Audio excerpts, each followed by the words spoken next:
Collègues, mesdames et messieurs, nous poursuivons ce matin nos travaux sur la thématique santé des femmes au travail. Avec nos 4 rapporteurs, Laurence Cohen, Annick Jacquemet, Marie-Pierre Richer et Laurence Rossignol, ce matin avec nous. Lors de notre table ronde du 23 mars dernier, nous ont été présentées 2 études récentes particulièrement intéressantes. Une étude de l'ANACT qui pointe une sous-estimation des risques professionnels auxquels les femmes sont exposées, tout particulièrement dans les secteurs à prédominance féminine. Ainsi qu'une étude de la DARES qui a mis en évidence une exposition différenciée des femmes et des hommes aux risques professionnels qui s'explique bien sûr par des métiers souvent différents, mais s'observent aussi au sein des mêmes professions. Sur la base de ces constats, il nous a semblé indispensable d'organiser des tables rondes sectorielles consacrées aux secteurs d'activité au sein desquels les femmes sont majoritaires et qui ont été mis en avant par les études précitées. Notre première table ronde est consacrée au secteur dit du care, qui regroupe tous les métiers du soin, de l'aide à domicile, du service à la personne, du lien. Les femmes représentent, selon le périmètre retenu, 70 à 90% des travailleurs de ce secteur. Selon une étude de l'Institut Odoxa, réalisée par la Mutuelle nationale des hospitaliers et Le Figaro, publiée le 8 mars dernier, les femmes professionnelles de santé, et tout particulièrement les infirmières et aides-soignantes, sont plus sujettes aux problèmes de santé que la population générale. Leur travail a des conséquences directes sur leur santé physique comme mentale. Ainsi, les 3/4 des hospitalières déclarent que leur travail implique une pénibilité physique importante, soit 7 points de plus que leurs collègues masculins et 30 points de plus que pour l'ensemble des actifs.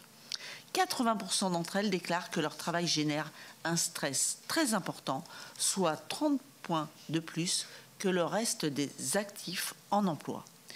Outre des risques physiques, les salariés du secteur du care sont confrontés à des exigences émotionnelles fortes du fait de leur contact avec le public, à des contraintes organisationnelles importantes, de fortes amplitudes horaires, des horaires morcelés, des week-ends d'astreinte, du travail de nuit, ainsi qu'un manque de reconnaissance et aussi des conflits de valeurs qui peuvent affecter leur santé mentale.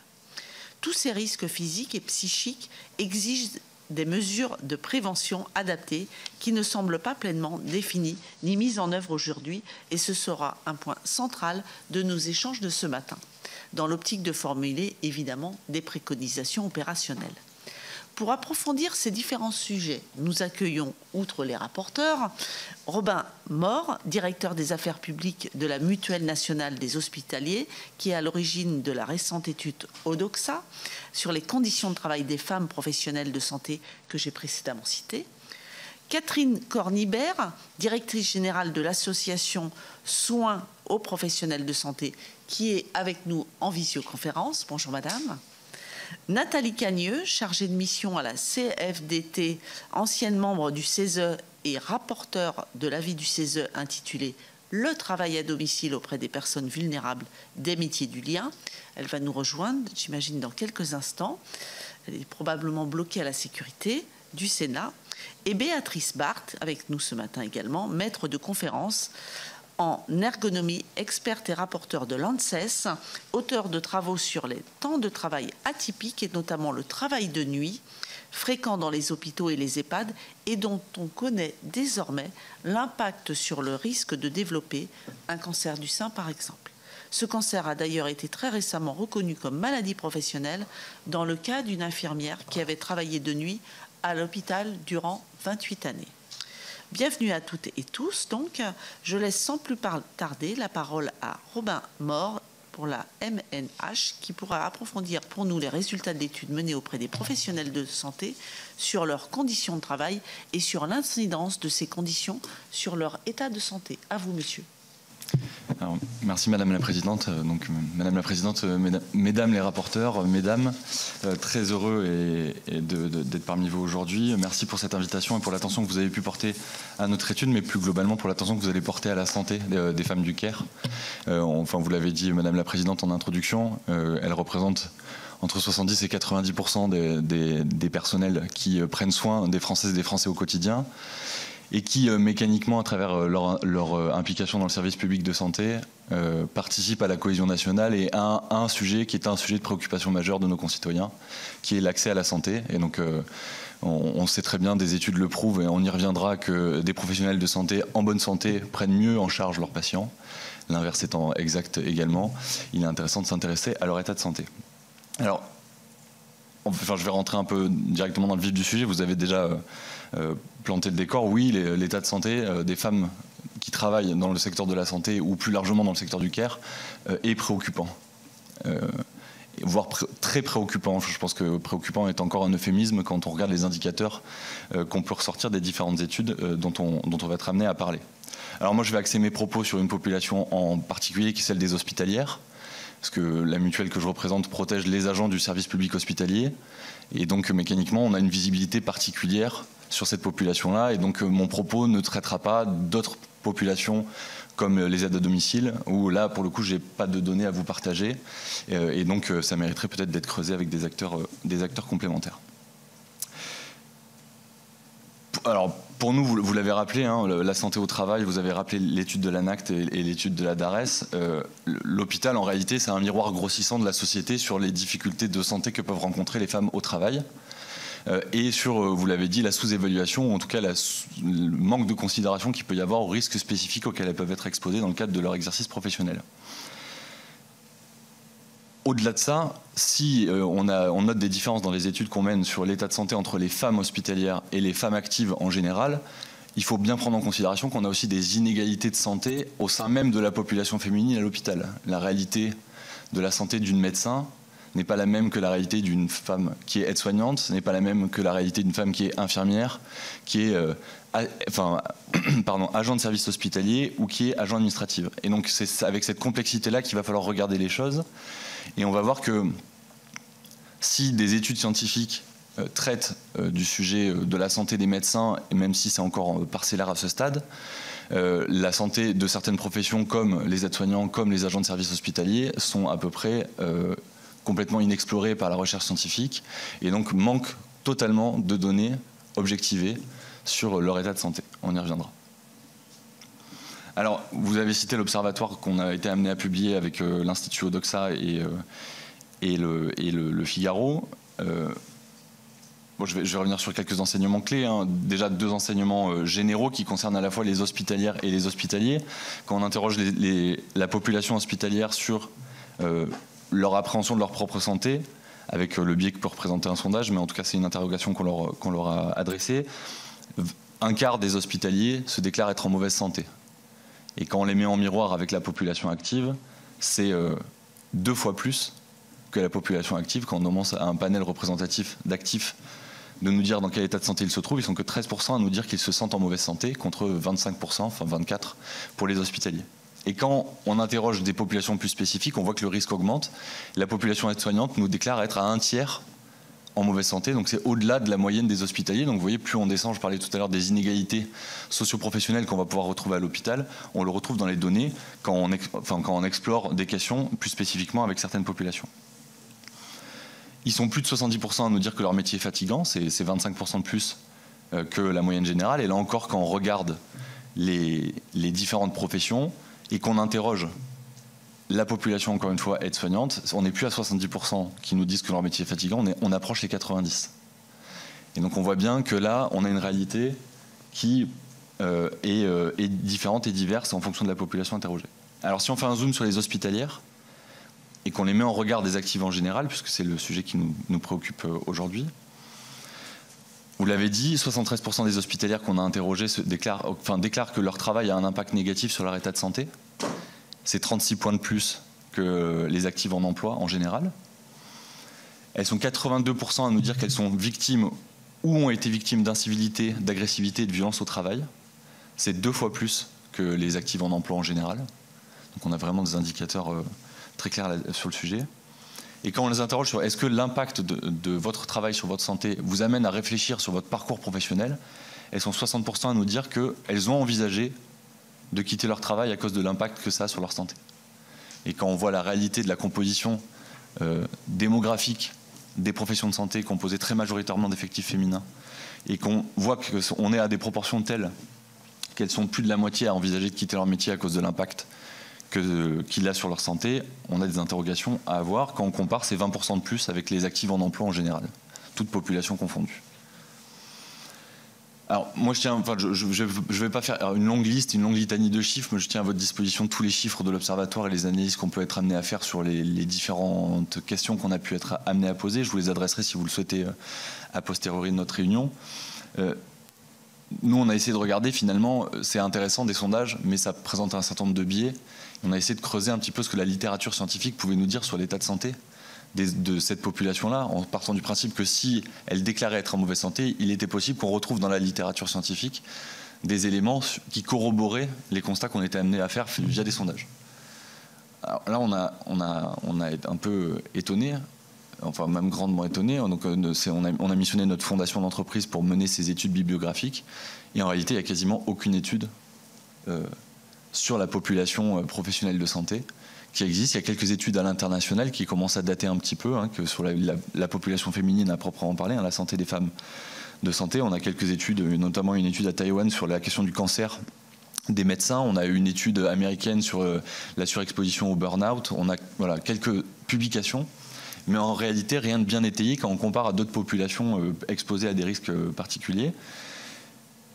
Et ce qui nous interroge, c'est-à-dire que les professionnels de santé sont toute la journée en train de produire avec leur équipe hospitalo-universitaire des études sur l'état de santé de différentes populations, et sur ces populations-là, on sèche un petit peu. Alors, les quelques études qui existent corroborent ce qu'on peut noter dans les observatoires qu'on est amené à faire, mais en réalité, on retrouve les mêmes problématiques socio-professionnelles, c'est que plus on essaye de creuser certaines strates professionnels de l'hôpital, moins on trouve d'études. Il y a quelques études sur la population médicale, les internes. Il n'y a quasiment aucune étude sur la profession infirmière. Il n'y a absolument aucune étude sur les aides-soignantes. Et je ne vous parle même pas des agents hospitaliers, enfin des agents de services hospitaliers, etc., etc. Donc ça nous a amené à réfléchir sur le sujet et à se dire qu'en fait, il fallait peut-être étayer et accompagner la recherche sur ces sujets. Et ce qui nous a amené dernièrement à publier un appel à manifestation d'intérêt commun entre notre fondation et l'adresse, pour que des équipes hospitalo-universitaires puissent croiser deux bases de données, l'INSEE et le SNDS, pour mener des études exploratoires sur un certain nombre d'items, dont la santé des femmes de santé, pour essayer d'étayer avec des données, on va dire, scientifiques à proprement parler, avec la réalité des chiffres de ce qui va pouvoir sortir de la base SNDS notamment.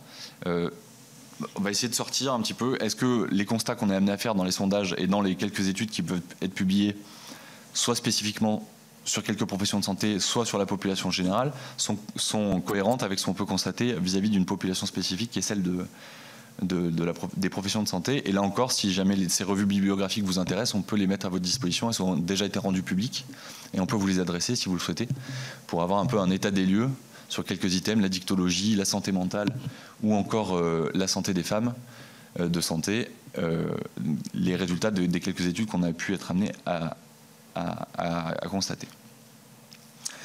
Alors, maintenant qu'on a dit ça, finalement, on est sur un tableau assez pessimiste ou assez négatif. C'est dommage de commencer une journée comme ça. Mais qui pointe un élément, c'est qu'en fait, le temps du constat est un peu dépassé aujourd'hui. Et la question, c'est qu'est-ce qu'on fait et comment on agit efficacement pour améliorer la situation. Nous, récemment, on est en train de produire un ouvrage là, qui vous sera adressé à l'été à peu près, où on est allé interroger une douzaine de professionnels LES de santé avec la diversité des métiers à l'hôpital pour leur demander, pour les interroger. Donc c'est un cahier d'interview que vous allez recevoir de personnels qui vivent l'hôpital au quotidien. Et en réalité, leur parole que je relaye ici, c'est de nous dire que finalement, tout ça, on le savait. C'est peut-être pas étayé, ça mérite peut-être d'être précisé. Enfin, on y reviendra, vous y reviendrez peut-être tout à l'heure dans vos propos. Ça mérite des éléments complémentaires, mais que tout ça, on le sait. Maintenant, la question, c'est l'attente des professionnels d'action véritable et d'une véritable politique publique, en réalité, d'amélioration de leur état de santé. Et ça, nous, à la Mutuelle, vous avez dû le recevoir il n'y a pas longtemps. On a produit quelques propositions sur le sujet de la santé des professionnels de santé. Vous avez peut-être dû le recevoir, il me semble, la semaine dernière. Et si jamais vous souhaitez qu'on vous le réadresse, je vous le réadresse sans difficulté. On essaye de mettre sur la table, justement, comment pourrait se structurer cette politique de santé, pour les hospitalières, en tout cas pour la population qui nous concerne, parce qu'on ne pourra pas compter indéfiniment sur leur résilience incroyable et incontestable. Hein. Aujourd'hui, on travaille dans des conditions assez particulières, avec un faisceau de déterminants qui a abouti à cette situation. Alors, qu'est-ce qu'on fait finalement? Nous, ce qu'on constate, c'est qu'il y a une pluralité d'initiatives qui sont déjà en place. En réalité, quand on va fouiller un peu à l'hôpital et qu'on essaye d'interroger les hospitaliers sur les initiatives qui sont prises pour améliorer la santé des professionnels, il y a déjà des initiatives. L'hôpital n'est pas muet sur le sujet. La question centrale qui nous occupe aujourd'hui, c'est qu'en réalité, il n'y a pas de priorité fixée sur les actions qu'il faut mener. C'est-à-dire quels sont les 3 ou 4 sujets prioritaires qu'il faudrait mener sur la santé des femmes hospitalières. Est-ce que c'est le cancer du sein et de l'utérus et du coup la question du travail de nuit? Est-ce que c'est la grossesse et l'incidence du travail sur la grossesse? Est-ce que c'est l'endométriose? Est-ce que c'est des pathologies partagées entre les femmes et les hommes, etc. etc. Est-ce que c'est la santé psychologique? Bref, la question c'est qu'aujourd'hui on a besoin de savoir et d'avoir une politique publique qui est tournée très, très clairement sur l'action, sur quelles sont les 4-5 priorités que vont se fixer l'ensemble des acteurs pour essayer d'arrêter la déperdition d'énergie qu'on peut constater un peu partout, qui est que tout le monde fait un peu une initiative dans son coin et qu'en réalité on n'a pas de direction commune sur lesquelles l'assurance maladie, les complémentaires santé, les employeurs, les partenaires sociaux, les pouvoirs publics orientent l'action pour essayer d'analyser un état des lieux, mener des actions, expérimenter et analyser l'impact qu'on peut avoir. Ça, pour ça, nous, on appelle à ce qu'on ne crée pas des nouveaux outils. Hein. Il existe déjà des outils, j'y reviendrai pour terminer mon propos introductif avant qu'on puisse passer à la suite des interventions. Mais en réalité, il y a déjà des outils qui existent à l'hôpital et qui peuvent être utilisés au service de cette politique de santé. Nous, globalement, quand on regarde, et c'est l'objet de la documentation qu'on vous a produite, nous, on appelle à ce qu'il y ait 4 priorités qui soient fixées. La première, c'est, j'y reviens, la recherche, qui a eu un vrai effort fait sur la recherche, non pas pour reconstater que les hospitaliers vont mal, mais pour comprendre quels sont les déterminants sur lesquels on peut prioritairement agir. Typiquement, est-ce que le cancer du sein, on sait, les études internationales nous démontrent qu'il y a un surrisque d'être diagnostiqué tardivement pour les femmes de santé.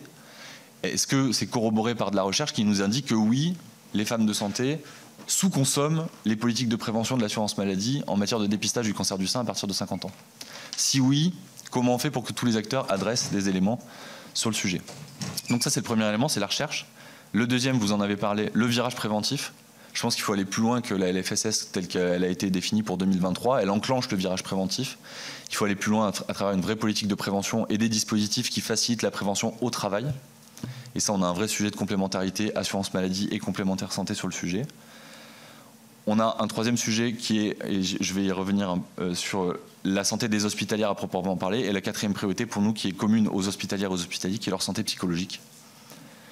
Et là, nous, le constat, c'est qu'on est en surconsommation, mais je pense que Mme Cornibert pourrait y revenir plus précisément que moi, parce que c'est un sujet qu'elle regarde avec beaucoup d'attention. Aujourd'hui, nous, en termes de consommation de soins, on note sur la santé psychologique qu'on a une surconsommation, une explosion de la consultation, des consultations de psychologues, des hospitalisations en psychiatrie, etc., sur la population qu'on couvre versus la population générale. Alors, qu'est-ce qu'on peut utiliser? Finalement, on peut utiliser déjà ce qui existe. On a parlé des campagnes de dépistage aujourd'hui. Nous, on suppute qu'il puisse y avoir une sous-consommation des campagnes de dépistage. Donc, la question du aller vers les professionnels de santé, et on parle notamment des professionnels de nuit, est un vrai sujet. Comment on met en place une action qui permet de promouvoir les campagnes de dépistage du cancer du sein, du cancer du col de l'utérus, etc., vis-à-vis de populations qu'on sait être surexposées à ce risque. Vous avez les plans égalité femmes-hommes aujourd'hui qui sont en cours de déploiement à l'hôpital public, qui peuvent être de véritables outils dans lesquels on peut traiter de la santé. Alors soit par un prisme parcours professionnel, soit par un prisme de moment de vie. Typiquement, les plans égalité femmes-hommes peuvent traiter du sujet de la grossesse, du moment de la grossesse et son impact sur l'évolution professionnelle. On peut très bien envisager qu'on puisse traiter de la prévention santé de la femme enceinte dans ces plans-là, au travail, et faire en sorte que le travail des femmes de santé ne soit pas un obstacle à leur projet familial, ou en tout cas à leur santé et à celle de leur enfant à naître. Ce qui est un vrai sujet aujourd'hui. Typiquement, le même sujet sur l'endométriose, même sujet sur la survenance d'un cancer. La question de la prévention, du maintien dans l'emploi et du retour à l'emploi sont des sujets qui peuvent être traités par le prisme santé dans les plans égalité femmes-hommes. Et on a d'autres outils, et je terminerai par là. Par exemple, le document unique des risques professionnels, d'évaluation des risques professionnels dans les établissements de santé, qui est aujourd'hui encore malheureusement, c'est pas le cas partout, mais beaucoup vécu comme un document administratif, peut être un vrai outil dans lequel on peut avoir une approche genrée des risques professionnels, objectiver les risques en fonction du sexe et de la population professionnelle qui est exposée. Je pense qu'on pourrait y revenir au cours des débats. Pour le coup, il y a des établissements qui s'en sont saisis de ces deux plans, des établissements hospitaliers qui sont en pointe sur ces sujets. Et je pense qu'il y a une maturité aujourd'hui, en tout cas, il y a une prise de conscience que ces documents, au-delà d'être des documents obligatoires, doivent être des documents mis au service de l'amélioration de l'état de santé et plus globalement de la prévention des risques professionnels auxquels sont exposées les femmes de santé. Voilà, moi je suis à votre disposition pour répondre à vos questions après les différentes interventions. Et puis je vous remercie une nouvelle fois de l'attention que vous pouvez porter à ce sujet. Merci, Monsieur Mort. Donc, on va tout de suite passer la parole à Madame Catherine Cornibert, qui est directrice générale de l'association Soins aux professionnels de santé. Et d'ores et déjà, merci pour tous l'exposé que vous avez pu nous faire, puisqu'on le voit, il y a beaucoup de travail à faire sur la santé des femmes au travail. À vous, Madame, qui êtes en visio avec nous. Bonjour Madame la Présidente, bonjour mesdames les rapporteurs.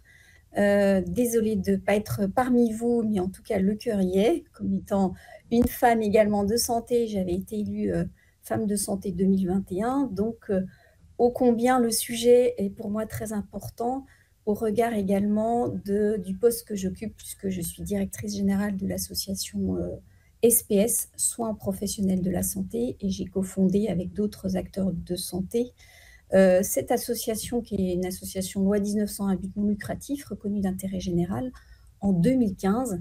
Et cette association est née effectivement d'un petit groupe d'acteurs de santé qui voulaient s'occuper déjà de la santé des soignants et des soignantes, et qui à l'époque était un sujet, et ça l'est toujours, un peu tabou, dont il ne fallait pas parler, et dont on nous avait dit que c'était honteux et tabou, et ça serait abîmer l'image de la profession. Alors maintenant, ça paraît un peu dérisoire. Néanmoins, à l'époque, pour en fait essayer de pallier à tout ça, on s'est beaucoup aidé des médias pour lancer des enquêtes. Et depuis 2015, on a une dizaine d'enquêtes pour montrer et structurer en fait toutes les missions de l'association pour pouvoir comment accompagner en fait les professionnels de la santé qui étaient en souffrance. Donc ces enquêtes, elles nous ont permis de structurer l'association en deux grandes parties, l'accompagnement psychologique de tous les professionnels de la santé en souffrance et des actions de prévention pour leur mieux-être, parce que effectivement, je pense que l'enjeu essentiel, c'est pas d'agir en curatif, mais vraiment d'être en prévention. Alors je commencerai peut-être mes propos par le suivant. Finalement, qui sont-ils ? Qui sont nos professionnels de santé et qui sont nos professionnels de santé? La définition n'est pas tout à fait claire. D'ailleurs, vous l'avez appelée profession du care, et je trouve que c'est une très bonne définition, parce que nous, je pense, on a été les premiers à recenser l'intégralité ou quasiment de tous les professionnels, que ce soit dans le secteur public, privé, hommes, femmes, des professionnels de santé. Et c'est plus de 50 métiers, mais on estime qu'il y en a peut-être 200 qui sont autour du patient. Et nous, on a pris, en tout cas, le parti pris de s'occuper de tous les professionnels qui étaient au contact des patients. Donc, on l'a même recensé sur notre site. Ça va évidemment des professions médicales, professions paramédicales, mais aussi toute profession administrative, que ce soit les cadres de santé, les DRH, les brancardiers, les agents techniques, les professions, ce qu'on a appelé médico-sociales, et pas celles qui travaillent dans le médico-social, mais auxiliaires de vie, assistants de soins en gérontologie, aide à domicile, accompagnateurs à la mobilité, et toute autre profession de santé, y compris vétérinaire, parce que c'est la profession en France, alors on parle du One Health, mais en tout cas, même s'ils ne sont pas considérés comme étant des professionnels de santé, ils ont un très très grand, en tout cas une très grande souffrance, puisqu'ils enregistrent le plus gros taux de suicide en France, voilà, par rapport à cette profession. Donc, c'est plus de 3 500 000, en tout cas, qu'on a répertoriés, et ces chiffres seront à votre disposition, puisqu'on a fait un gros travail en tout cas d'épidémiologie sur ces chiffres. Pourquoi ? Parce que quand on fait appel à l'association, bah, les gens nous disent « Ah, bah, est-ce que je peux vous appeler ?» Bah oui, et c'est comme ça qu'on a effectivement vraiment défini qui était notre cible pour s'occuper d'eux. Alors, dans les missions qu'on a, pourquoi je vous parle de ces missions? Parce qu'on a, je pense, le plus bel observatoire de la santé des soignants en France par la plateforme qu'on a mis à disposition depuis 2016, qui est une plateforme nationale d'écoute qui permet d'écouter, de réorienter et d'hospitaliser des professionnels de la santé qui ne vont pas bien. Et c'est là plus de 25 000 appels en 6 ans qui nous permet de dire, comme Robin disait tout à l'heure, que parmi ces appels, il y a quasiment 70% de femmes. L'âge moyen, c'est 43 ans. Et en fait, le profil type d'appel sur notre plateforme, c'est une femme de 43 ans qui a 2 enfants, qui habite plutôt l'Île-de-France et qui est évidemment en souffrance plus ou moins importante, puisqu'on grade nos appels de 1 à 5. Et on peut effectivement avoir un formidable observatoire. Les appels effectivement les plus importants étaient les grades 5 et on a eu notamment 40 appels d'urgence immédiate de personnes en idée suicidaire depuis effectivement mars 2020. Donc, on a évidemment parmi tous ces appels 70% de femmes. Les métiers les plus représentés, ce sont les infirmières, les aides-soignantes et les médecins. Mais l'ensemble des métiers sont concernés, y compris l'ensemble des régions, avec effectivement aussi une surreprésentation au niveau de l'Île-de-France. Les motifs des appels, et je dirais après qu'on n'a pas fait l'analyse femmes-hommes, même si on l'a fait en tout cas pour certains partenaires, des profils en fonction de leur métier et de leur région, puisqu'on analyse, on a une analyse également par région, qui varie assez peu d'une région à l'autre, puisqu'on retrouve quasiment systématiquement dans chaque région entre 66 et 80% d'appels féminins. Les motifs des appels, en tout cas, sont plurifactoriels et évoluent dans le temps. Nous avions effectivement en mars 2020 des motifs d'anxiété pour le Covid, mais depuis 2021, les motifs personnels évoluent énormément. Donc, on parle beaucoup de qualité de vie au travail et de mauvaise qualité de vie au travail qui ont un impact sur la santé. Mais depuis 2021, on a beaucoup de motifs personnels, et ça, on a une classification de l'ARACT, de perte de sens, de perte d'envie, de perte d'attractivité. Et depuis l'année dernière, on a beaucoup de motifs d'anxiété et d'appels sur notre plateforme dus à l'environnement. L'environnement global, c'est-à-dire la guerre, la crise, les gilets jaunes, la perte, en tout cas la grève, et puis aussi la pénurie d'essence qui augmente considérablement en fait l'anxiété des professionnels, eux, de santé, et aussi une désorientation par rapport au milieu familial, beaucoup plus de divorces qu'avant. Donc c'est vrai qu'on parle beaucoup de qualité de vie au travail et d'impact de troubles musculo-squelettiques, etc. Mais il ne faut pas oublier aussi l'impact personnel en tout cas depuis quelques mois, et aussi environnemental. Donc oui, la santé des soignantes passe par la qualité de vie au travail parce qu'elle doit, mais elle passe aussi par leur santé personnelle, qui peut être l'activité physique, le sommeil, l'alimentation, mais aussi par tout l'environnement qui impacte considérablement leur santé. On savait, alors parmi toutes les enquêtes, que 50% des professionnels de santé qui sont en souffrance a un impact évidemment sur la qualité des soins, au point de mettre en danger la vie du patient. Donc oui, une soignante qui n'est pas bien soignée est un patient qui est moins bien soigné, et ça, on l'a estimé à 50%, et c'est des chiffres effectivement très importants. Alors, une fois qu'on a dit ça, de dire il y a un dispositif d'accompagnement psychologique que l'on nous a mis en place avec un 100% de décroché, et ça, c'est très important, d'avoir ce 100% de décroché et une cellule d'urgence qui permet de rappeler ou d'hospitaliser d'urgence. Nous, l'enjeu, en tout cas au niveau de la santé des soignantes, qui a une santé un petit peu plus fragilisée par rapport à la santé des soignants, nous a permis, dès 2018, de mettre en place des actions de prévention, parce que on s'est rendu compte, et là d'autres chiffres nous l'ont également donné, on s'est rendu compte en fait que la santé des soignants avait été très dégradée sur tous les critères.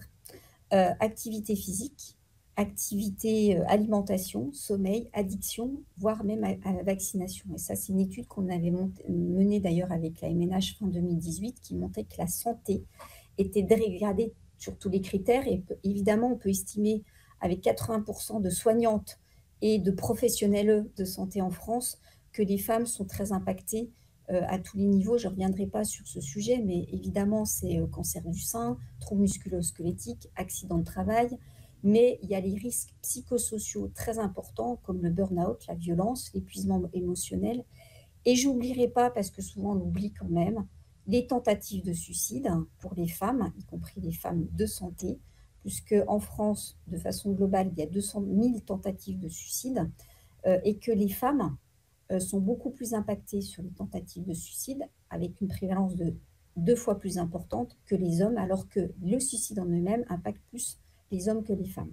Donc ça, c'est très important, et nous avons estimé, par rapport à des chiffres, certes, qui ne sont pas récents, parce qu'il ne faut pas trop parler du suicide en France, que 3 professionnels de santé se suicidaient tous les 2 jours, avec une campagne qui a été d'ailleurs primée au Festival de la communication santé. Et ça, c'est très important. 3 professionnels de santé se suicident tous les 2 jours. Je n'ai pas les chiffres pour les professionnels de santé, mais c'est un chiffre en tout cas qui fait froid dans le dos et dont il faut évidemment s'occuper. Donc, pour revenir aux aspects de prévention, il est très important, il est capital de s'occuper de la prévention des professionnels, de santé en France. On s'occupe beaucoup effectivement de tout ce qui est troubles musculo-squelettiques, maladies infectieuses, accidents de travail, etc. Mais qu'en est-il de la prévention? Eh bien, il n'y en a quasiment pas. Quand on regarde un petit peu tout ce qui se passe dans les hôpitaux et même au niveau des libéraux, et j'oublierai pas les libéraux, puisque nous, on a aussi bien des appels d'hospitaliers, mais aussi de professionnels de santé libérale, hommes, femmes, publics, privés.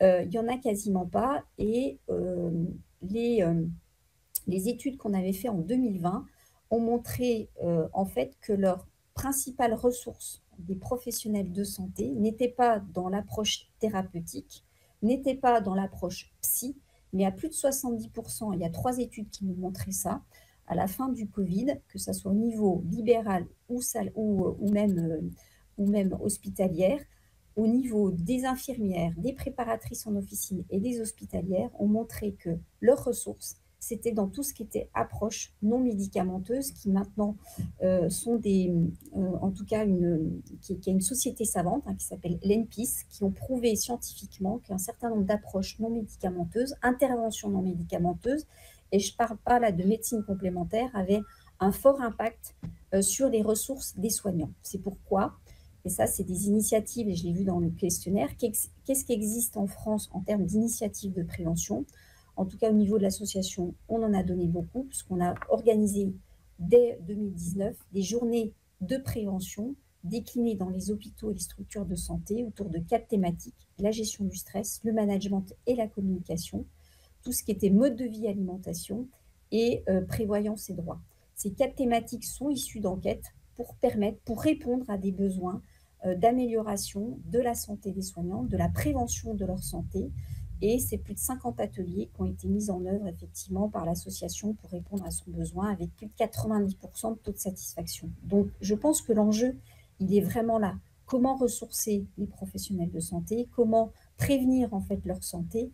C'est un vrai débat et des actions qui sont mises en place, en tout cas au niveau de l'association SPS, avec des lieux physiques aussi. On a créé la première maison des soignants. On devrait l'appeler maison des soignantes. Alors peut-être je finirai mes propos sur ce sujet, puisqu'on a quasiment que des femmes qui viennent à la maison des soignantes à Paris, qui est un lieu où on fait des entretiens de psychologues, on se forme, on s'informe, et on a des ateliers de ressources, on a des groupes de reconversion et des groupes de parole qui permettent à ces femmes, quand je dis il y en a un de temps en temps, c'est bien le maximum, on a eu plus de 1000 visites depuis 18 mois, et c'est quasiment que des femmes qui viennent à cette maison des soignants pour essayer de trouver un échange de ressources. Et je finirai par de dire, certes, la bonne santé des femmes, c'est physique, psychique et sociale, Et je pense aussi qu'il faut redonner du sens à leur métier, aussi par l'attractivité sociale, l'écoute avec leurs patients. L'écoute avec leurs patientes, on parle beaucoup de cancer, on parle beaucoup de troubles musculo-squelettiques, on parle beaucoup de mise en place dans ce cadre-là. Revenons à des choses fondamentales dont elles ont besoin quand on les interroge. Elles ont besoin, certes, d'être en bonne santé, mais elles ont aussi besoin d'avoir une reconnaissance et d'être écoutées et d'avoir un échange avec leurs patients pour continuer à exercer leur métier. Je vous remercie en tout cas pour m'avoir écouté. Au-delà de tous ces propos, on a fait un formidable travail. Alors nous, on n'est pas la MNH, on est une toute petite association, on est 3 salariés. Mais j'ai fait appel à mes bénévoles sur la région pour vous donner, par rapport à votre questionnaire, une très bonne revue bibliographique, puisqu'il y a beaucoup d'études, il y a beaucoup d'enquêtes qui ont été faites, qui ne sont pas forcément publiées, donc elles sont un peu cachées. Nous-mêmes, on en a fait une dizaine. Alors évidemment, elles sont un peu générales et pas forcément adaptées aux femmes. Néanmoins, il y a quand même pas mal d'informations qui pourront en tout cas vous aider à faire votre magnifique travail qui va être utile pour l'ensemble des soignantes en France et leur donner en tout cas beaucoup d'espoir et enfin de s'occuper d'elles. Voilà, je vous remercie pour votre attention et à votre disposition pour les échanges pour tout à l'heure. Merci beaucoup, Madame.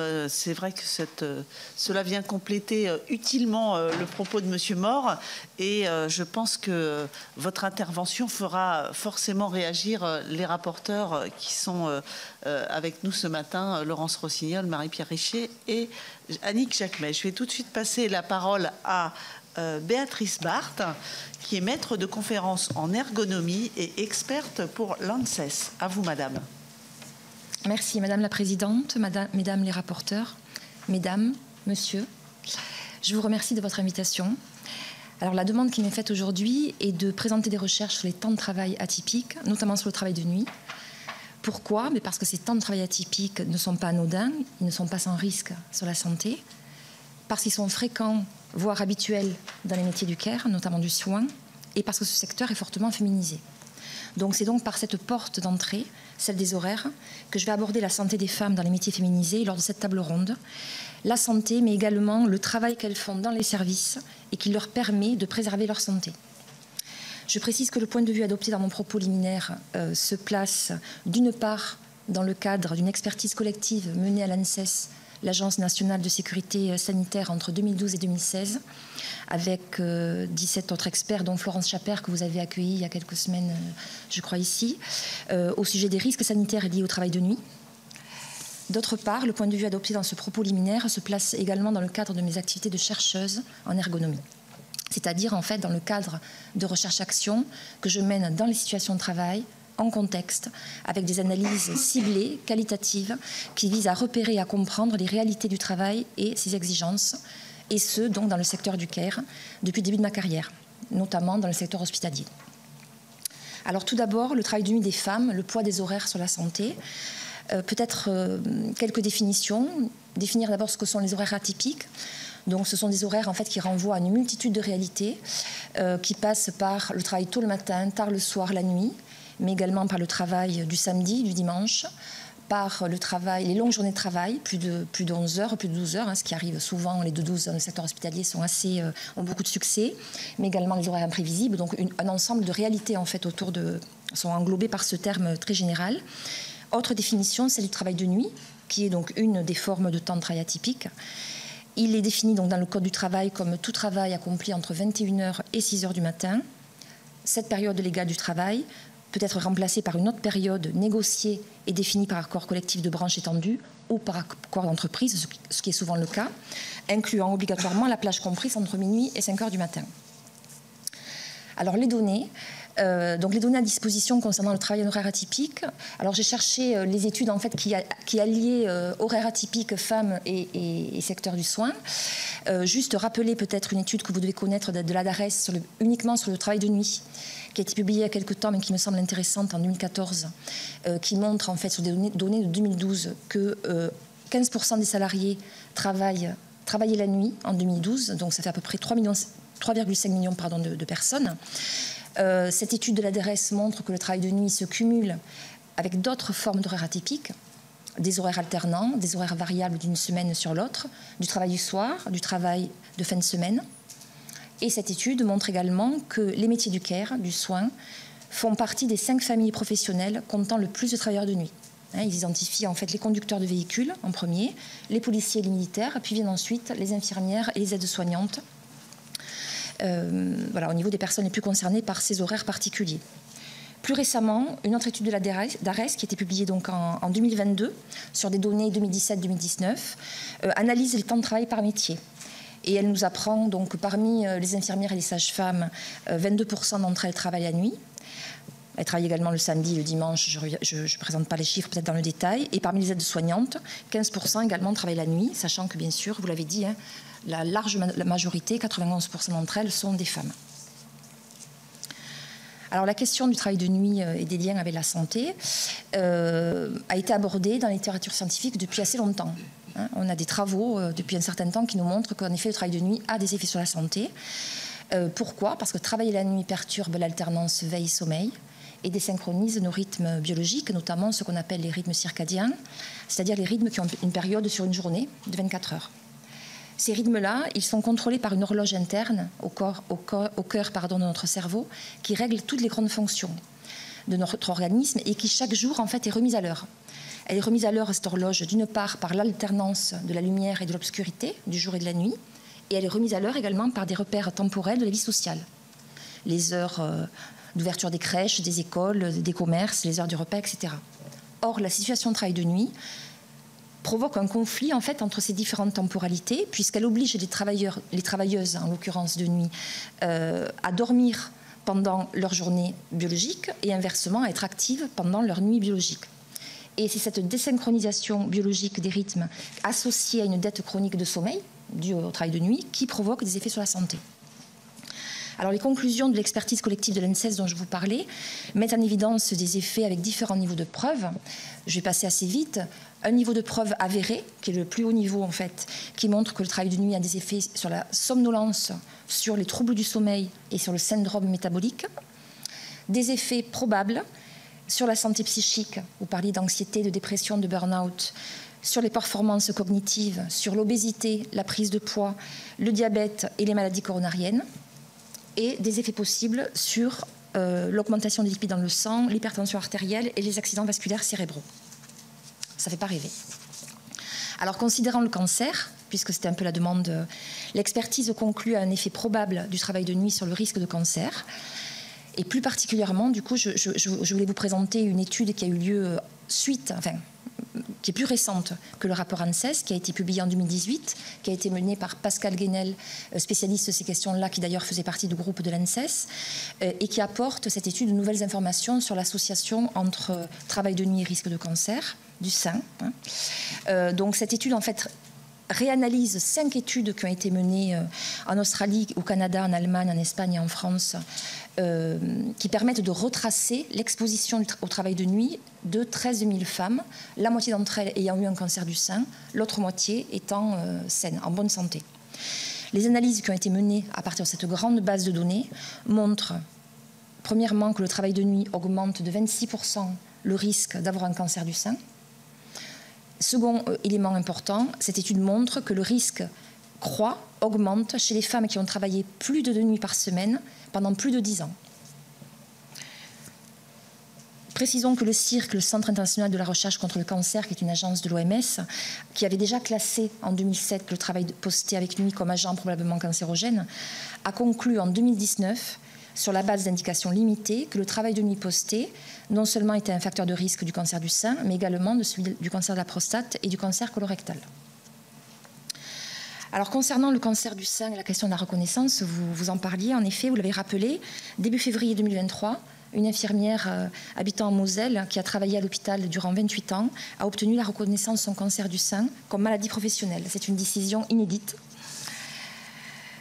Jusqu'à cette décision, en fait, de février 2023, et malgré les pathologies associées à ce type d'horaire, il n'y avait pas en France, il n'y avait jamais eu en France de maladie professionnelle reconnue comme étant liée au travail de nuit. Le seul exemple d'une indemnisation obtenue par des salariés liée à cette contrainte du travail nous venait du Danemark, qui a accordé en 2008 des indemnités à 37 femmes atteintes d'un cancer du sein pouvant être liées au travail de nuit, des infirmières également. Ainsi, le cas de cette infirmière française pourrait faire jurisprudence et permettre à d'autres atteintes de cette maladie d'être indemnisées.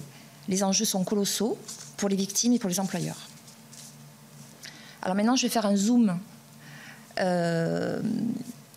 beaucoup plus près du réel, des réalités des services hospitaliers, des métiers du care, parce qu'au-delà au-delà des déterminants physiologiques du temps de travail, de leurs effets sur la santé, que j'ai étayé et présenté dans la première partie de cette présentation liminaire, il est important quand même de souligner que travailler la nuit à l'hôpital, dans un EHPAD, c'est pas seulement être bousculé de façon passive par ces rythmes biologiques, c'est aussi pour certaines un choix extrêmement satisfaisant, un sentiment de gagner du temps sur sa vie, un gain financier, une opportunité pour s'occuper de ses enfants, aller les chercher à l'école, les ramener à l'école, les coucher avant de partir travailler.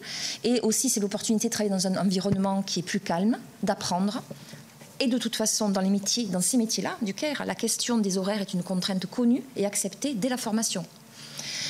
Pour d'autres, ou les mêmes personnes, mais à d'autres moments de leur vie, travailler de nuit va être plus difficile, parce que les problèmes de santé vont commencer à apparaître, parce que les enfants vont arriver, et que du coup la conciliation avec la vie personnelle va être plus compliquée.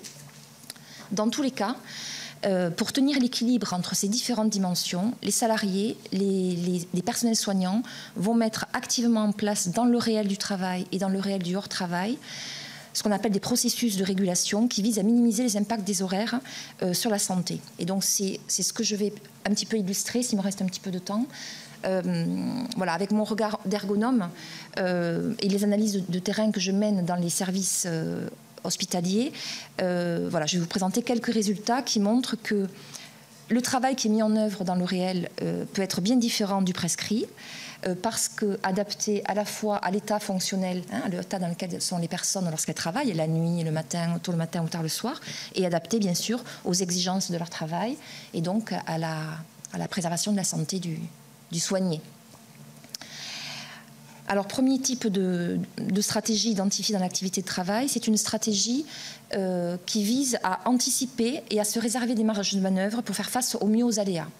Ça, c'est un exemple qui a été... il y a plusieurs études qui ont montré cette stratégie-là, mais un exemple que je vous donne a été mené dans un service de pneumologie, où les infirmières vont s'assurer dès le début de poste que les prescriptions médicales permettent de prendre en charge l'éventuelle anxiété nocturne des patients. En service de pneumologie, il y a les patients sont extrêmement... ont des pathologies très lourdes et sont extrêmement anxieux la nuit. Elles vont également s'arranger pour faire la tournée des chambres le plus tôt possible afin de rencontrer un maximum de patients éveillés, et elles vont ainsi se construire une représentation précise de leur état de santé afin d'être en mesure d'anticiper au mieux le déroulement de la nuit en suivant. Un autre résultat sur le réel du travail de nuit concerne le fait de pouvoir transférer certaines tâches, les avancer, les cumuler au cours du poste, même si ça va à l'encontre des prescriptions. Dans un service de réanimation, par exemple, nous avons montré que les soignants avancent un maximum de tâches en début de poste, comme l'étiquetage des bilans sanguins, la préparation des seringues ou le relevé des constantes, parce que prendre de l'avance leur permet d'avoir une vision précise de la charge de travail à venir et de se rendre disponible pour gérer les urgences potentielles et l'augmentation de leur somnolence.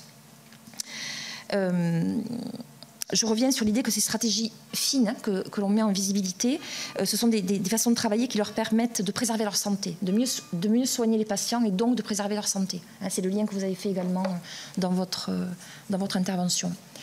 Autre stratégie identifiée au niveau du collectif, au niveau du collectif de soignants. Le collectif constitue une ressource capitale pour maîtriser les risques, notamment en situation de travail de nuit au moment du pic de fatigue. Et là, par exemple, dans un service de néonatologie, nous avons montré que lorsque des actes infirmiers nécessitent une concentration maximale à 3 ou 4 heures du matin, systématiquement, ces actes sont faits à 2 personnes ou 3 personnes pour plus de sécurité auprès du patient et pour plus de fiabilité collective également. Et enfin, autre exemple, lorsque le travail le permet, on observe également bien souvent des stratégies de repos, voire de prise de sieste, pour essayer de gérer au mieux la fatigue et la qualité des soins. C'est ce que nous avons montré dans un service de soins intensifs, dans lequel les personnels soignants avaient la possibilité de prendre du repos ou même de faire une sieste, parce qu'il y avait une tolérance, voire des encouragements de la cadre, ce qui est très rare. Et dans cette étude, on montre que si dans 25% des cas, les personnels soignants ne peuvent pas prendre ni repos ni sieste parce que de toute façon la nuit est trop chargée, lorsque prendre une sieste ou une période de repos est possible dans 16% des cas, alors le niveau de somnolence remonte significativement en fin de poste. Lorsque le poste de nuit dure 12 heures, c'est important, ce qui est un gage de fiabilité notamment pour la relève, sans parler du gage de fiabilité pour le retour en voiture au domicile. Enfin, les horaires de travail définissent de fait aussi les horaires du hors-travail, de la vie personnelle, de la vie familiale.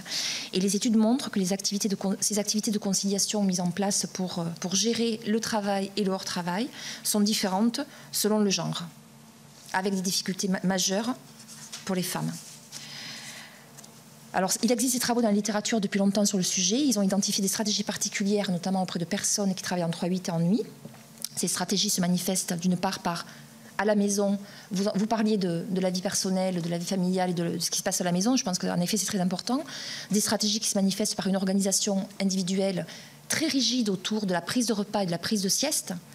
Et d'autre part, par des accords qui sont trouvés au sein de la famille avec la conjointe et les enfants qui vivent au plus près du rythme du travailleur posté ou de nuit, du père. Alors je parle de père parce que ces travaux portent majoritairement auprès de personnes, auprès d'hommes, une population masculine dans l'industrie.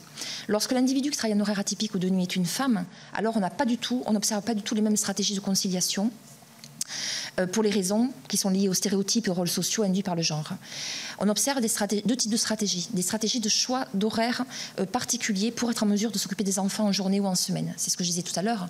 Des aides-soignantes, des infirmières qui vont choisir de travailler la nuit pour s'occuper des enfants en journée. Bon, comment dans ces conditions trouver du temps pour récupérer? Autre type de stratégie, on observe pendant le temps de travail, lorsque il y a assez de souplesse dans la situation, une gestion des responsabilités familiales pendant le temps de travail, c'est-à-dire des personnes qui vont appeler à 23 heures pour vérifier que les enfants sont bien couchés, que le dîner a bien été, qu'il n'y a pas le feu à la maison parce que c'est le grand qui a fait des pâtes. Donc, il y a un auteur espagnol qui parle de double présence dans la sphère personnelle et la sphère du travail et qui amène souvent les femmes à une sensation de double absence avec un sentiment d'impuissance dans les deux sphères. Donc on voit aussi en quoi ça peut être source d'épuisement. Alors pour conclure, au niveau des recommandations, là, par rapport aux recommandations qui ont été évoquées avant, donc moi, vous l'aurez compris par rapport aux travaux que je mène, l'idée est plus d'amener des choses au niveau de la prévention primaire et au niveau d'analyse plus contextualisée pour identifier dans le réel les déterminants de la santé au travail.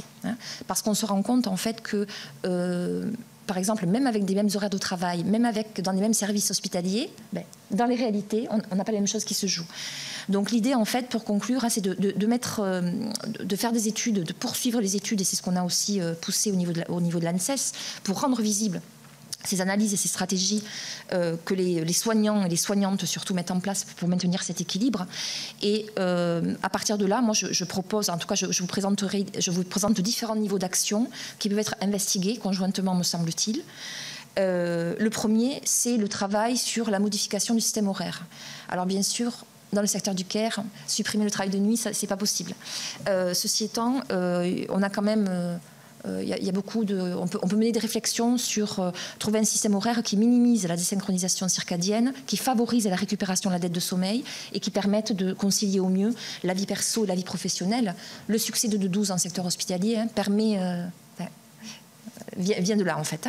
Second type d'action, des actions au niveau du travail, des conditions de travail, du contenu de travail, parce que par rapport à l'ergonomie, ce qu'on dit souvent et ce qu'on essaie de faire dans nos interventions, c'est de soigner l'organisation du travail. L'idée, c'est de soigner l'organisation du travail pour soigner les personnes qui travaillent, ici les soignants. Donc dans ces actions sur les conditions de travail et le contenu de travail, il y a beaucoup de choses, je ne vais peut-être pas tout développer, mais c'est en lien avec les recherches que j'ai présentées juste avant.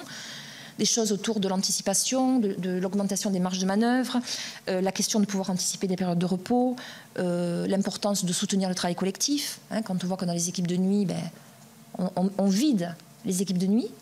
dans le secteur hospitalier, c'est quand même la catastrophe, hein, avec et dans les EHPAD, n'en parlons pas, et qu'on voit l'importance de la dimension collective la nuit, enfin, donc des actions autour de l'activité collective. Ensuite, toute une série d'actions autour de l'activité de conciliation entre la vie de travail et la vie hors travail.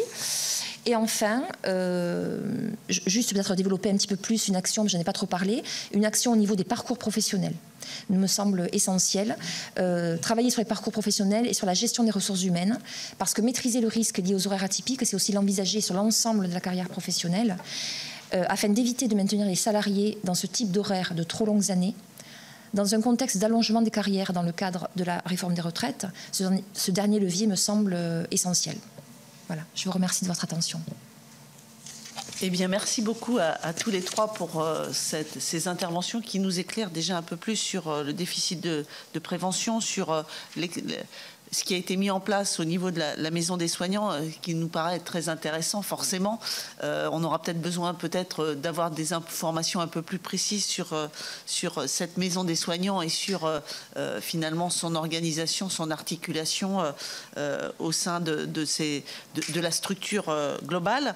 Et puis peut-être une précision avant de laisser la parole à mesdames les rapporteurs, une précision sur la statistique que vous avez donnée tout à l'heure sur 3 professionnels de santé qui se suicident tous les 2 jours. Est-ce que cette statistique inclut les suicides des vétérinaires? Parce qu'on sait que la proportion de vétérinaires est très élevée. Donc, est-ce qu'on pourrait avoir les chiffres éventuellement hors statistiques vétérinaires, ce qui permettrait quand même d'avoir un chiffre un peu plus affiné? C'était une première question, mais je vais laisser très rapidement, je vous laisse madame si vous le souhaitez répondre, et je vais laisser ensuite la parole aux 3 rapporteurs qui sont avec nous ce matin. Oui, merci pour les questions. Peut-être juste un mot sur la Maison des soignants, qui est une initiative de l'association SPS, qui a été créée en tout cas en 2000 et ouverte en 2021. C'est une initiative de l'association. On est hébergé à Paris pour l'instant par l'URPS Chirurgien Dentiste de France, où on loue les locaux. Et on a à ce jour, en fait, à la fois des entretiens avec des psychologues qui sont gratuits pour les personnes, en tout cas les soignants qui viennent à cette maison des soignants. On fait nos formations et toutes les informations en présentiel à cette maison des soignants. On fait également, c'est vrai, des groupes de reconversion, groupes de parole, bilan sport santé, sur rendez-vous, puisqu'on a un site qui s'appelle maisondessoignants.fr. Et on fait également des journées thématiques. On a fait une journée thématique il n'y a pas longtemps avec un groupe d'infirmières qui était en reconversion, pour leur donner en tout cas des ressources et des informations pour pouvoir se reconvertir. On fait d'autres journées thématiques, notamment on a fait le suicide, on a fait les aidants, on en fait une bientôt sur les droits et les démarches des soignants, notamment en libéral. Donc c'est une structure, effectivement, une initiative qui est à ce jour, et je tiens à le préciser, très peu financée. Pourquoi? Parce qu'on a perdu nos contacts l'année dernière au niveau de la région Île-de-France et de l'ARS Île-de-France, donc on a eu des financements très tard. Donc, à notre avis, on ne le déploie pas comme il pourrait être développé, en tout cas, et le besoin qui pourrait être très important au niveau de Paris. Et on pourrait largement ouvrir d'autres maisons des soignants, et c'est un peu le projet à Paris, mais aussi dans d'autres villes, notamment il y a Metz et Montpellier qui sont en négociation. Mais l'objectif, c'est d'ouvrir au moins une maison des soignants physiquement dans chaque région, et de travailler également sur la mobilité pour avoir des antennes, pour être au plus proche des professionnels de la santé, pour pouvoir vraiment les accompagner. Donc ça, c'est la première question. Pour la deuxième question concernant le suicide de professionnels de santé, c'est un chiffre qui est assez cartésien.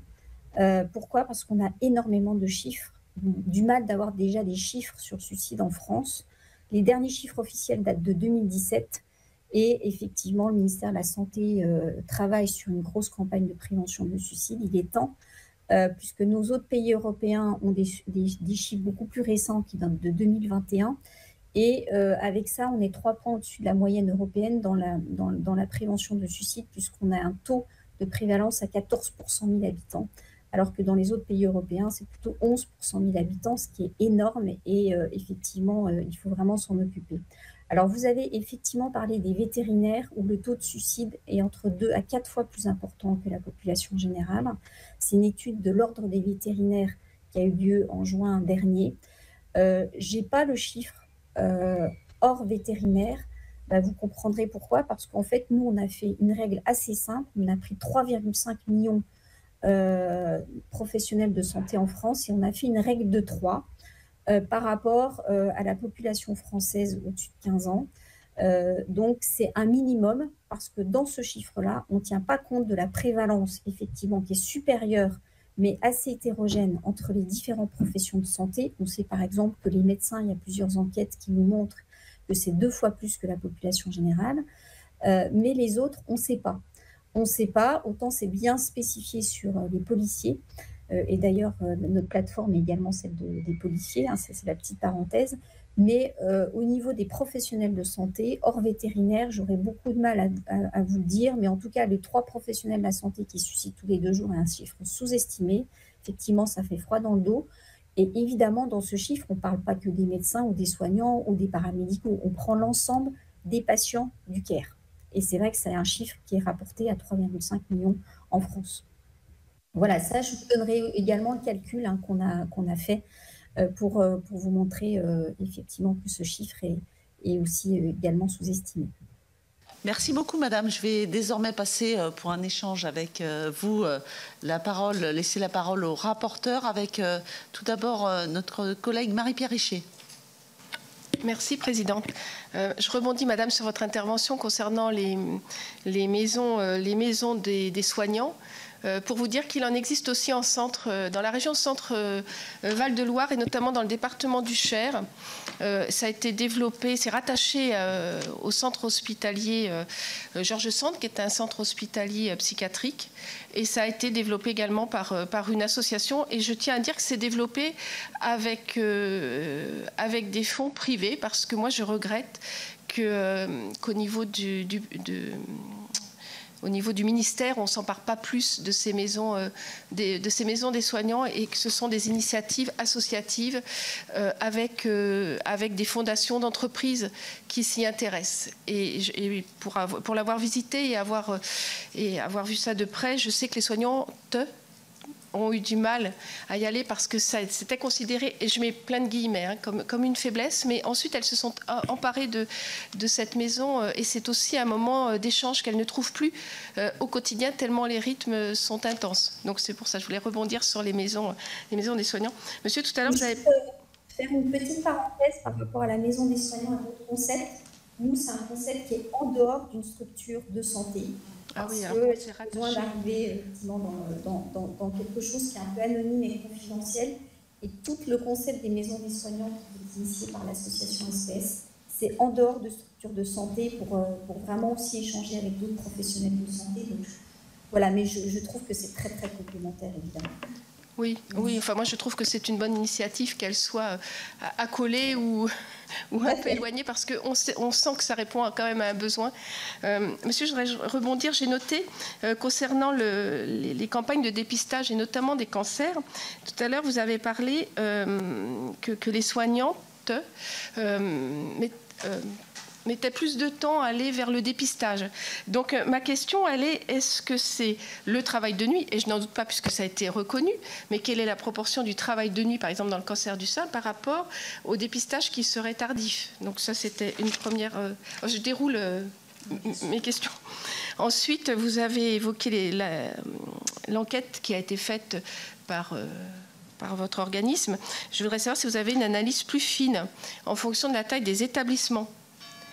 Parce que je pense que le rythme n'est pas le même en fonction de la taille des établissements, entre établissements publics et privés, rural et urbain, et en fonction des services dans lesquels travaillent les soignants, parce que peut-être qu'il y a, je pense qu'aucun service n'est facile, mais peut-être qu'il y a aussi des services qui sont plus en difficulté. Et dans ces conditions-là, est-ce dû au manque de personnel, puisqu'on sait quand même que l'hôpital est en souffrance, est-ce dû au manque de personnel? Et dans ces conditions-là, est-ce que c'est plus la condition de travail avec son organisation, comme vous en avez parlé, Madame, tout à l'heure, ou le contenu du travail? Parce qu'on a évoqué aussi la perte de sens. Quand on côtoie les personnes qui travaillent dans les métiers de la santé, on s'aperçoit que toutes ces personnes aiment leur métier. Ensuite, c'est le travail en lui-même. Je ne sais pas si on peut faire la distinction philosophique entre le métier et le travail, parce que c'est quand même aussi ce qui fait cette nuance. Vous avez parlé des infirmiers, on voit aussi beaucoup d'infirmières qui quittent le milieu hospitalier pour aller vers le libéral. Donc ça peut aussi interroger. Je voulais savoir si vous aviez été contacté par le ministère qui mène actuellement une mission sur la santé des soignants. Et puis, après, je vais laisser écouter... je pense que j'ai fait le tour. Si j'avais quand même une question, est-ce que vous avez aussi fait une enquête sur le taux d'encadrement? Parce qu'effectivement, moins il y a de personnel, plus la charge de travail est reportée sur les autres. Donc voilà, après je laisse mes collègues poursuivre. Merci. Merci beaucoup, Madame la rapporteure. Donc je vous laisse répondre, Monsieur Mor. Merci pour ces questions. Alors sur le dépistage tardif, c'est une étude internationale, donc ça représente des biais, puisque les campagnes de dépistage ne sont pas tout à fait les mêmes à l'international qu'en France, mais globalement, ça fait la démonstration qu'une femme médecin a 2,64 fois plus de risques d'être diagnostiquée d'un cancer de stade 4 au moment de son diagnostic que la population générale. Parce qu'il y a une participation moindre, en tout cas dans cette étude, on vous la transmettra si nécessaire, il y a une participation moindre aux campagnes de dépistage, et donc on se fait dépister à partir du moment où on commence à avoir des problématiques de santé qui s'expriment, et donc mécaniquement on se surexpose à un risque de cancer avancé comparativement à la population générale. Est-ce que c'est la question du travail de nuit, de l'équilibre vie pro, vie perso, est-ce que c'est sur d'autres problématiques? Ça, les études ne le disent pas, et c'est bien toute la problématique que j'exposais au départ de mon propos, on manque de données un peu plus exploratoires sur les déterminants. Qu'est-ce qui fait aujourd'hui qu'un soignant se soigne moins ou participe moins en campagne de dépistage que la population générale? Aujourd'hui, la littérature est un peu... on va dire muette sur le sujet, et ça mérite d'avoir des études complémentaires qui soient quantitatives et qualitatives. Madame parlait des études qualitatives tout à l'heure sur l'ergonomie au travail et la réalité plus concrète sur le terrain. Effectivement, on va avoir un double regard à mener. C'est un peu l'objet des travaux que va mener notre fondation avec l'adresse, pour avoir des études quantitatives sur le taux de recours effectif à ces campagnes. Ensuite, on aura des études plus qualitatives à mener sur pourquoi vous n'y allez pas si jamais on constate que vous avez une réalité un peu plus malheureuse dont il faut tenir compte, c'est que globalement, les inégalités socio-démographiques ou socio-professionnelles qui s'appliquent à la population générale s'appliquent aussi à la population hospitalière, et que certaines catégories professionnelles qui sont plus exposées à des problématiques d'inégalité sociale ou de rémunération ont des préoccupations qui ne sont pas en priorité sur leur état de santé et qui sont sur d'autres problématiques. Et donc on retrouve des biais en population générale qu'on va retrouver dans la population hospitalière. Une aide-soignante, sa principale préoccupation du quotidien, c'est pas son diagnostic du cancer malheureusement, c'est possiblement sa qualité de vie en général, son logement, son transport et son pouvoir d'achat. C'est des vrais sujets sociaux à tenir compte dans le sujet. Après, sur l'analyse en fonction de la taille des établissements et la typologie, non. Les échantillonnages qu'on a ne nous le permettent pas. En tout cas, ce n'est pas des questions discriminantes qu'on pose. On pose la question sur la profession, pas sur la nature de service. Et effectivement, les réalités sont différentes. On parlait de la prise en charge psychologique. On suit avec beaucoup d'attention ce qui peut être fait sur la maison des soignants, sur ce soutien apporté aux professionnels.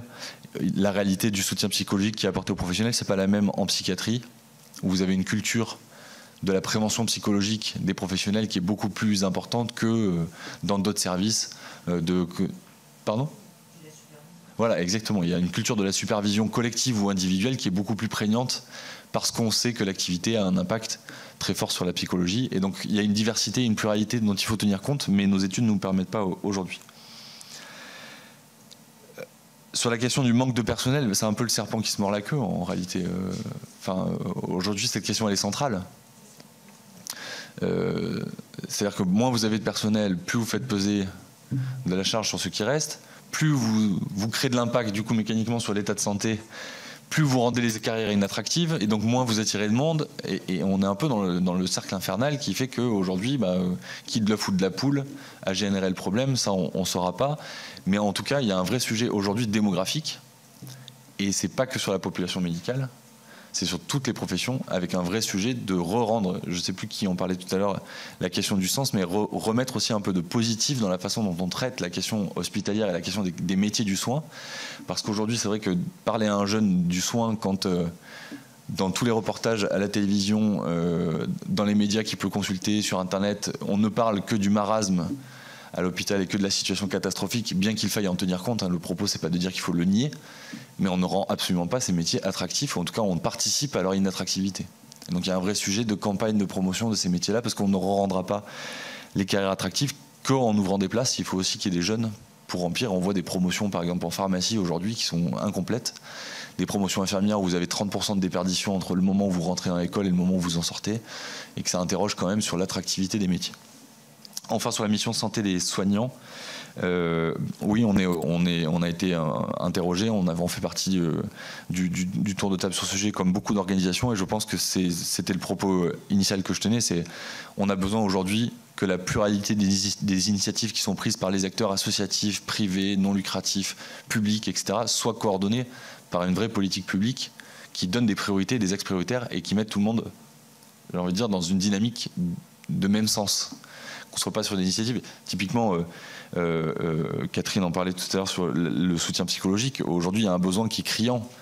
Est-ce que c'est le soutien à une initiative qui est portée par la puissance publique, qui peut être opérée par un opérateur associatif, mais qui est généralisée à l'échelle nationale, ou est-ce qu'on va attendre qu'il y ait une démultiplication d'initiatives locales qui va faire que, bon an, mal an, un professionnel, entre son ordre, l'association SPS, la structure, sa complémentaire santé, l'assurance maladie, son établissement, il va possiblement avoir la possibilité d'avoir recours à une structure de soutien psychologique.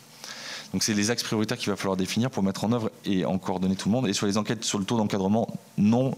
Et on n'est malheureusement pas, malheureusement pour votre question, pas la bonne organisation à interroger sur ce sujet. Je pense que c'est plutôt les fédérations hospitalières à interroger sur le taux d'encadrement que nous, parce qu'on n'opère pas, nous, de soins. Donc, ce n'est pas des sujets qu'on est en capacité d'explorer.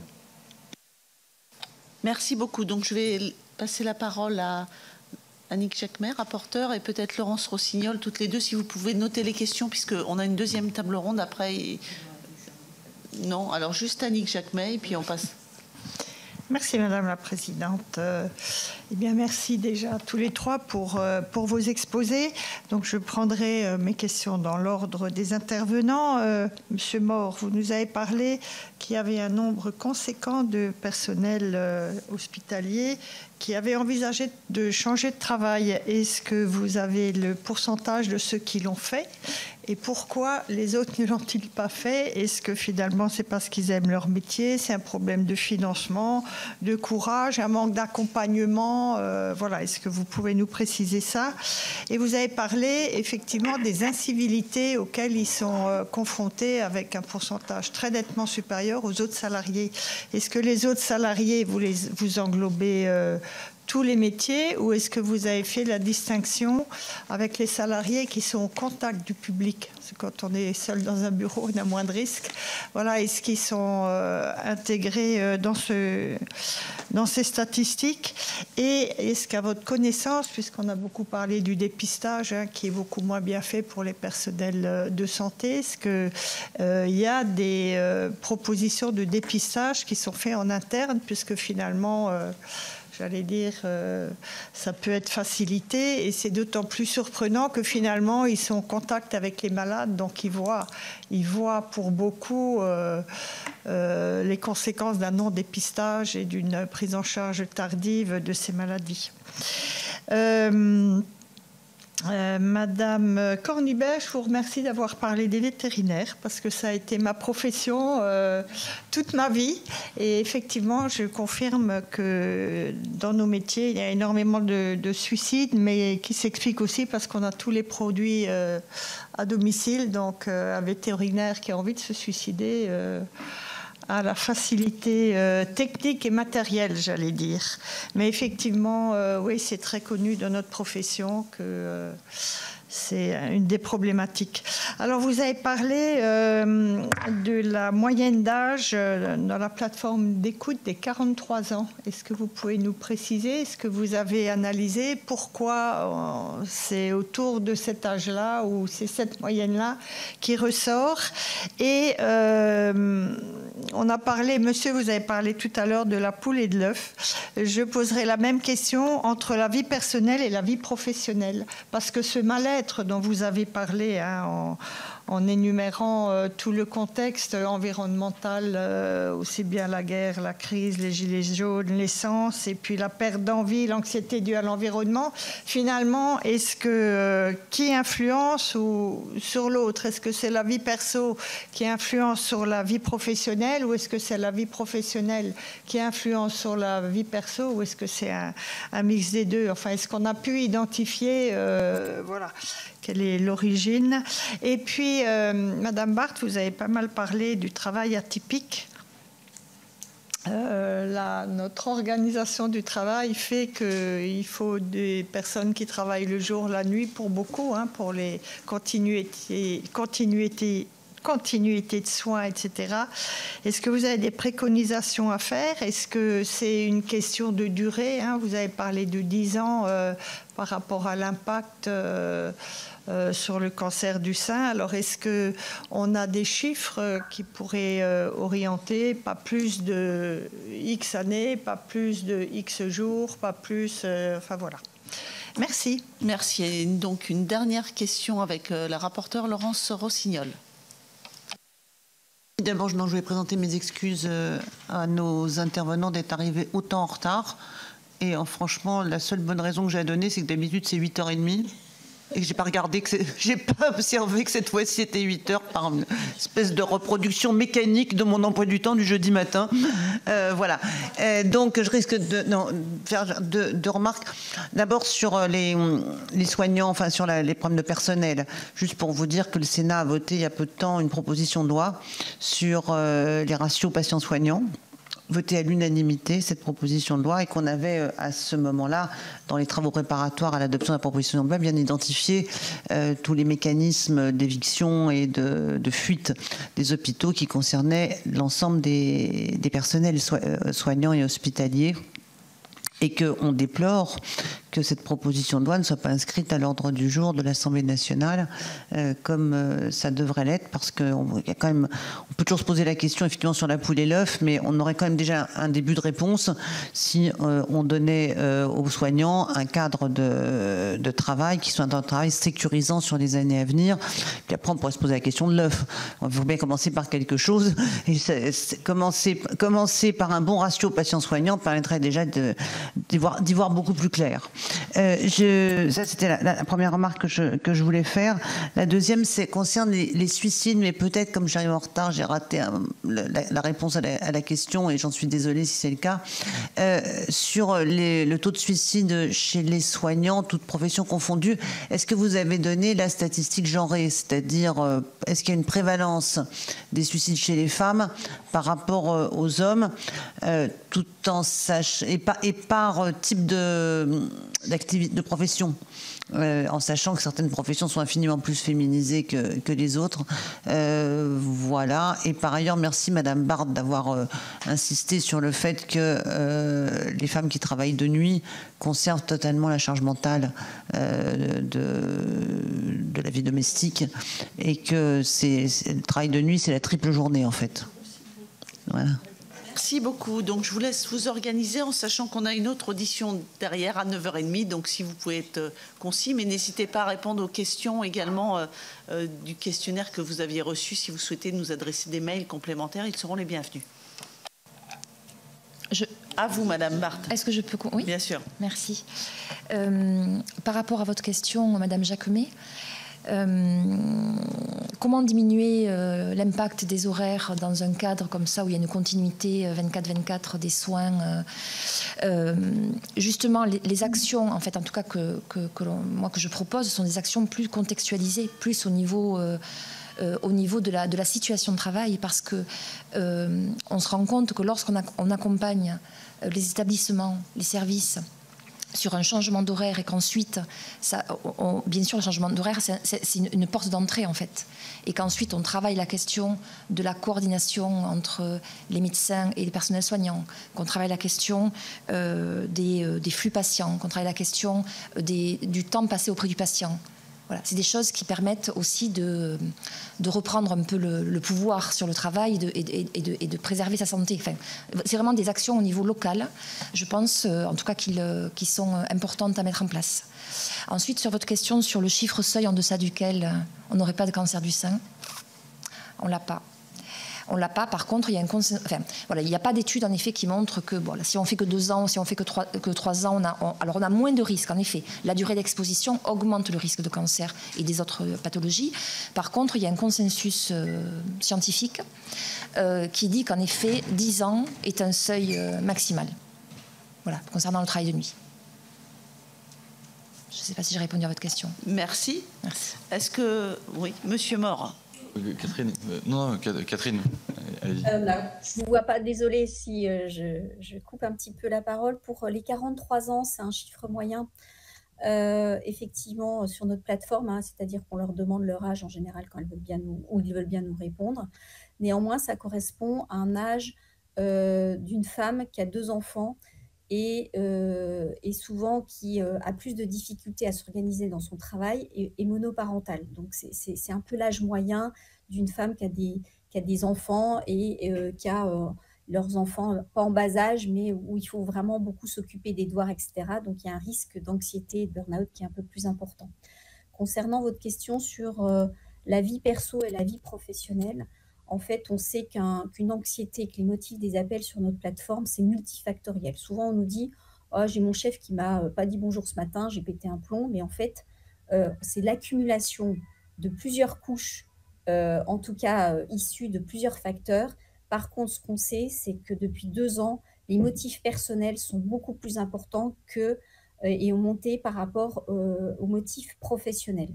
Et ça, c'est aussi par la santé physique, psychique et sociale personnelle, et ça va bien au-delà de la qualité de vie au travail, ça va sur la santé propre de la personne qui est à la fois personnelle, au travail et aussi sociale. Je pense qu'il faut vraiment prendre ces 3 critères en compte. Moi, je suis comme Robin, je suis intégrée dans l'amélioration de la santé des soignants en France et dans la feuille de route du ministère de la Santé. Je pense qu'il y a urgence. Au-delà de relancer une enquête, on a toutes les enquêtes, toutes les études qui sont à notre disposition. Il y a vraiment urgence d'agir parce que quand on voit qu'il y a 2/3 des urgentistes qui sont en burn-out, c'est tout le système de soins qui est ébranlé. Et on a parlé de l'encadrement. C'est compliqué, donc il faut vraiment, vraiment agir vite pour la santé de nos patients. Et je reviendrai peut-être sur votre dernière question rapidement sur le suicide.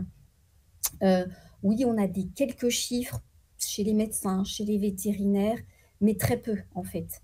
Et ça, c'est dommage. Par contre, on sait que la prévalence chez les femmes pour les tentatives de suicide est 2 fois plus importante que chez les hommes, et ça, toute population confondue, alors que les suicides chez les hommes sont plus importants que chez les femmes. Donc, 200 000 tentatives de suicide en France, un suicide toutes les heures en France, voilà, et 3 professionnels de la santé qui se suicident tous les 2 jours. Ça montre la gravité.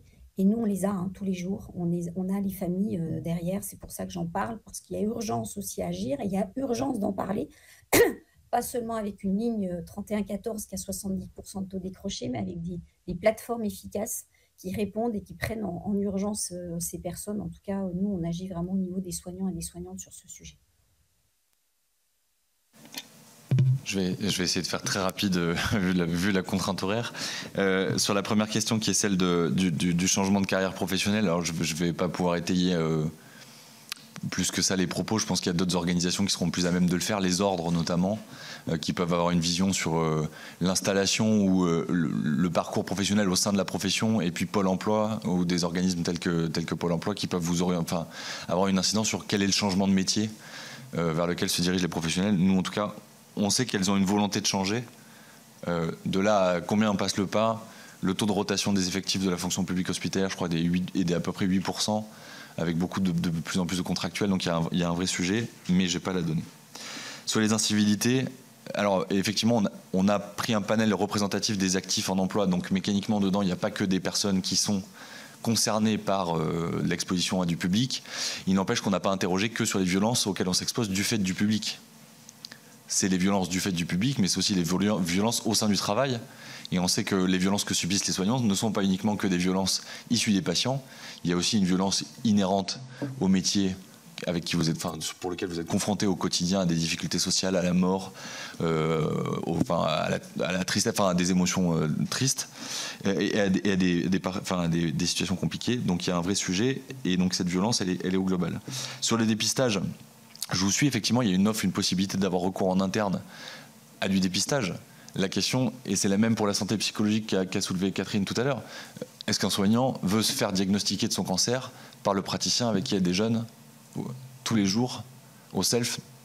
C'est idem sur la médecine du travail, c'est idem sur le soutien psychologique. Est-ce qu'on veut démontrer sa pathologie sur le sujet et ensuite, sur son lieu de travail? Donc il y a un vrai sujet de coordination. Et puis par ailleurs, cet accès direct à du dispositif qui vous permet de faire du diagnostic, il est très inégal dans la fonction publique hospitalière. Il y a 20% des effectifs qui travaillent en structure médico-sociale. Il n'y a pas de plateau technique, donc il y a un sujet d'accessibilité globale aux campagnes de dépistage. Et enfin, je terminerai mon propos là-dessus sur une réaction que vous avez eue, Madame la rapporteure Rossignol, sur la question de la charge mentale. On a un vrai sujet à traiter sur la charge mentale, y compris des femmes en santé, qui est, dans le cadre de l'équilibre vie personnelle et vie professionnelle, un vrai sujet de préoccupation, qui est un sujet sociétal, mais sur lequel on a une focale en santé avec 80% de femmes qui ont à supporter, en plus de la charge professionnelle, une charge mentale très forte, issue d'un historique qu'on connaît et qu'on n'aura pas à traiter aujourd'hui, vu le temps qui nous est imparti. Eh bien, écoutez, merci à vous trois pour vos propos, vos explications, vos démonstrations. Merci à mesdames les rapporteurs. Nous avons eu cette table ronde qui nous permettait quand même de faire un tour de table intéressant sur les métiers du care et de la santé des femmes au travail. Donc, n'hésitez pas à nous envoyer d'autres éléments si vous estimez ne pas avoir eu, par exemple, suffisamment de temps pour répondre aux questions de nos rapporteurs. Je vous remercie et je vous souhaite à tous et à toutes une belle journée. Merci beaucoup. Bonne journée. Au revoir.